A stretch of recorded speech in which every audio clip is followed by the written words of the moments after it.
ఇద్దరం ప్రశాంతంగా చాయ్ తాగుకుంటూ అయిపోయిందిరా అయ్యా. అమ్మ దేవుడా, బండి మీద మా సిద్దిపేటలో పాత బస్ స్టాండ్ కాడ గిట్లా వచ్చి రమ్మని ఫోటో కొడుతుర్రు. సాయంత్రం మెసేజ్ ఏమొచ్చిందని చూస్తే ఖతం, 120 రూపాయలు పెనాల్టీ. దేనికనంటే హెల్మెట్ పెట్టుకోలే. హెల్మెట్ పెట్టుకోకుండా రప్ప పెనాల్టీలు పడుతూనే ఉన్నాయి.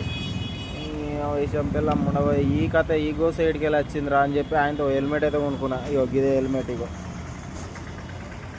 ఇంకా స్టిక్కర్ కూడా తీయలే, మొన్ననే కొన్నా.